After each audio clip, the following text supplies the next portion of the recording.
Hi guys, my name is Lara and I'm going to be talking about CoolMax EcoMade fibers today. And I think it's a solution for the in-between for people who have a sustainable mindset but doesn't want to sacrifice performance. Let's break down a little bit about CoolMax EcoMade Fiber.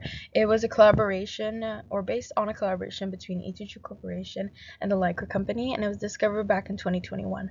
And so the CoolMax part of this fiber is that it has a cooling technology, as some fibers do, and it allows for humidity to breathe through certain channels of the fiber.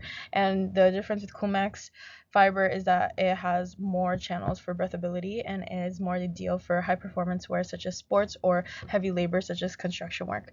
And then the EcoMade part is that it's constructed by a mixture of synthetic PET water bottle pellets and textile waste or scraps, or 100% textile waste, and then constructed into our sustainable garment.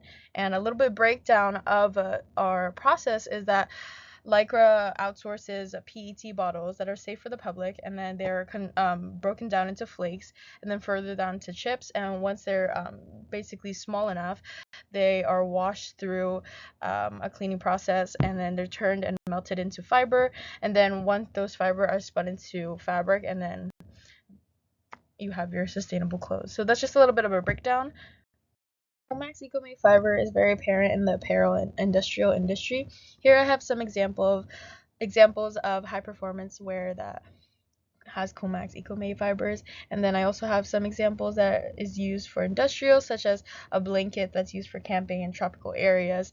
And then we also have unusual examples such as vests or suits and button downs that, even though they're for more formal attire, they still hold the same end goal, which is cooling. CoolMax EcoMade fiber is a synthetically made fiber, which differs from other fibers such as cotton, which is a cellulosic or natural fiber, and it's one of the most consumable fibers in our market today. I know you guys know the properties already, but some of the properties of cotton is it's hydrophilic or loves to absorb water. It withstands a high standpoint of heat, and it's also breathable, comfortable, and prone to shrinkage and wrinkling.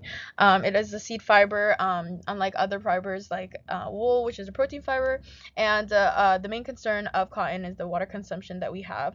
It takes about roughly 2,700 liters to produce one cotton shirt. And if you already think about the consumption we already have, just do the math, you know?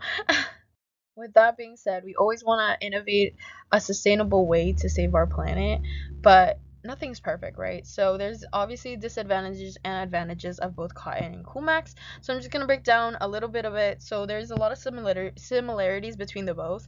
They have a high water absorption rate, so they're both hydrophilic, and they're breathable and comfortable for the wearer, and then they withstand a high standpoint of heat. So with that being said, they're very similar with how they feel and how they perform. However, as said before, cotton has a high water consumption rate, and then they have low mildew resistance. So I've lost a couple cotton sweaters due to mildew. However, with CoolMax EcoMade, you don't have to worry about that mildew resistance based on the channels that they have and the breathability. But the disadvantage with this is that they also have a high water consumption rate due to the cleaning process of the pellets and the chips, and then the cleanliness of the recycled PET bottles. Because who wants to wear garments that are already dirty from the beginning? No one, right? Like a company ensures on improving their CoolMax EcoMade fiber by outsourcing their water bottles from landfills and ensuring the cleanliness through their processes of PET or post consumer friendly fibers, and making sure that all of the unrecyclable items, such as the bottle caps and the plastic around the bottle, are discarded and thrown away before they're put through the process of breaking them down and cleaning them. And here are my resources. Thank you so much for listening.